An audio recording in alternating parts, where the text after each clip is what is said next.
Hi there, it's Ernest from Trip Astute. In this video, we're covering a controversial subject. We're discussing the difference between timeshare resorts, vacation clubs, and hotels.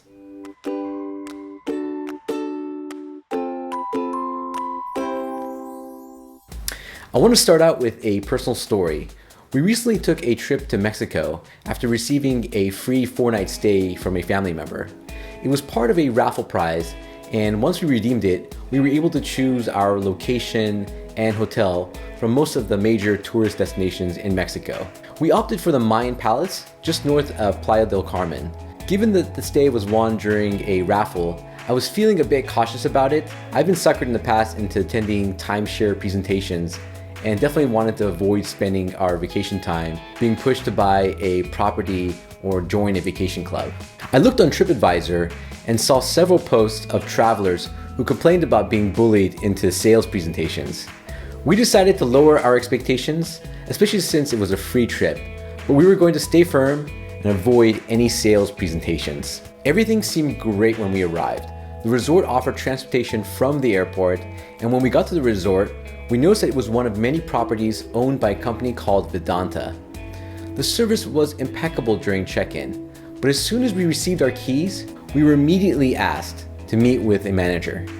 The manager explained the key attractions and benefits at the resort, then asked if he could invite us to a free breakfast. Red flags immediately went up, and we politely declined over and over.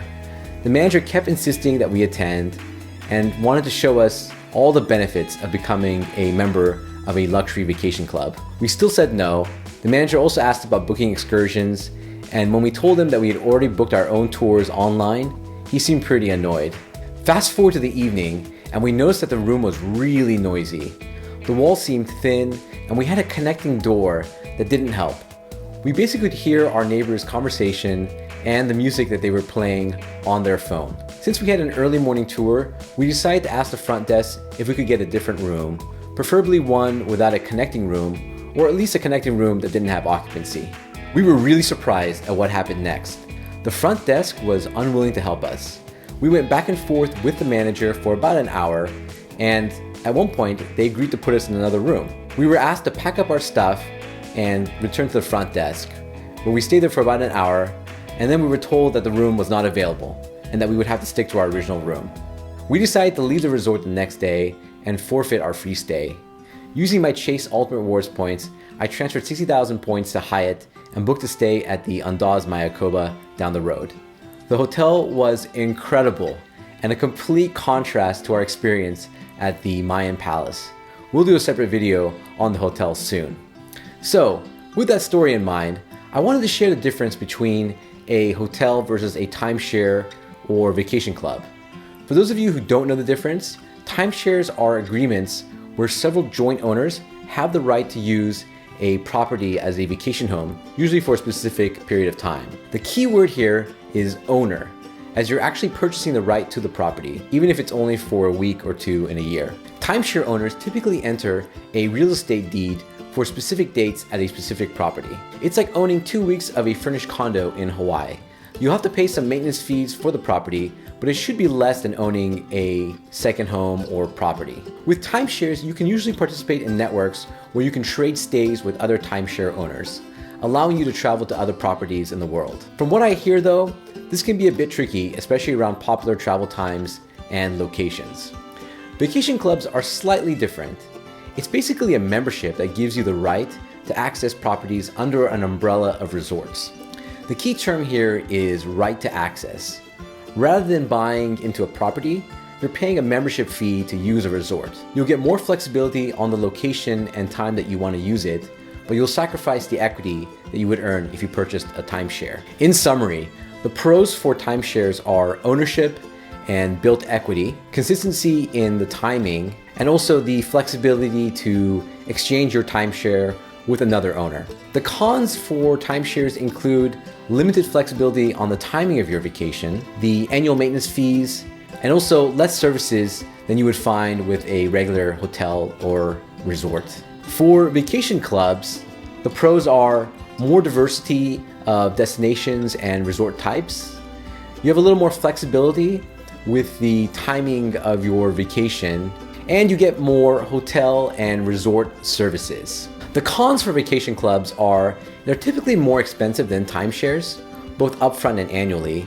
You're also limited to the availability. It may be difficult to book during certain high peak seasons. You have no equity or ownership, and you don't have the ability to exchange outside of the vacation club network. If you do decide to purchase or join one of these resorts, here are some things to consider. Number 1, higher resort costs and prices. My experience at vacation clubs is that the prices at the resorts are generally higher for the value that you receive. While I expect prices for meals to be more expensive at a resort or hotel, I generally don't mind if I feel like that quality is also high. Unfortunately, we found the prices for meals, drinks, and groceries outweigh the quality and customer service. Since it's sometimes difficult to leave the resort too, you can become quite reliant on what's available and being charged. Number 2, prices may not be competitive. There are a ton of stories online of folks who researched a stay at the exact same location and time frame and found it to be the same cost or cheaper than their timeshare or vacation club rate. Also, with services like Airbnb, you now have more options when booking a vacation stay. So keep that in mind when considering the fees associated with a vacation club or timeshare. Number 3, limited flexibility. This primarily applies to vacation clubs. I found that these resorts typically want to control the customer experience, and when you deviate from it, you tend to find problems or lack of support. Our story from earlier is a perfect example. Everything seemed great until we deviated from the structure. We refused to attend the sales presentation and booked our own independent tours. When we wanted to leave, we were forced to have our luggage transported back to the resort's main lobby rather than just having a taxi pick us up and our luggage from the specific resort. When I spoke to the manager, he was unwilling to make an exception, even though certain guests were allowed to have a direct pickup from the resort.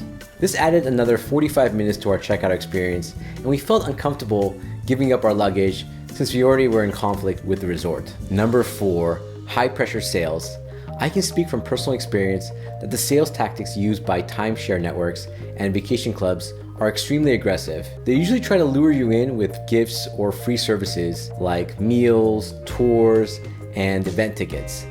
Then you're stuck in a long presentation where the price keeps dropping and the pressure to sell increases.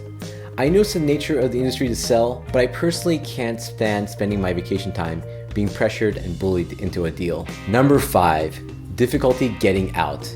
One tactic that's often used by timeshares and sometimes by vacation clubs is the idea that you can commit now, and if you change your mind, you can just call and cancel within a certain period of time. These sorts of clauses are called a cooling off period. This is often mixed in with justifications like, why not lock in the price now? There's no penalty if you change your mind. The trick is that they make it very difficult to cancel. You'll often have to call different offices and send in all sorts of official paperwork. Some vacation clubs don't even allow cancellations, so make sure to check the agreement if you're considering entering a deal. Number 6, payment disputes. This goes for any hotel or resort stay, not just vacation clubs and timeshares. If you encounter a payment dispute with a hotel, I would suggest refusing to sign the credit card receipt or invoice. While the hotel and resort can still charge you the fee, you basically forfeit the right to a dispute by signing the invoice since you're agreeing to the charges. We made this mistake at the Mayan Palace and were stuck with 4 nights of resort fees when we only stayed there 1 night. They refused to waive the fees and told us to contact SFX, which is the company that booked our stay. When I called them afterwards, they said that we were misled since they don't deal or receive any of the resort fees. Since I'd signed the credit card invoice, I basically waived my right to a chargeback. So definitely don't make the same mistake as us. And those are our tips and considerations. I will add a caveat that this is just my personal opinion. I have friends who love their timeshare and really find value in it. I guess I just really value having more flexibility in my travels. And with points and miles and Airbnb, I feel like I'm able to travel and afford things that would normally be out of my reach. One other thing that's really important to me is customer service and intention. I don't expect things to be perfect, but I expect there to be an intention to resolve issues. My experience at the Mayan Palace versus the Andaz Mayakoba was like night and day. While we felt trapped and unsupported at the Mayan Palace, our experience at the Andaz made us appreciate the importance of customer service and our desire to feel like valued guests when visiting a hotel. What are your thoughts on timeshares and vacation clubs? Have you had good or bad experiences with them? If so, please share your experience in the comment section below. If you enjoyed this video or found it useful, please hit the like button. For those of you who may be new to this channel, please consider subscribing. It's free and you'll get notifications on our updates. Until next time, travel safe and travel smart.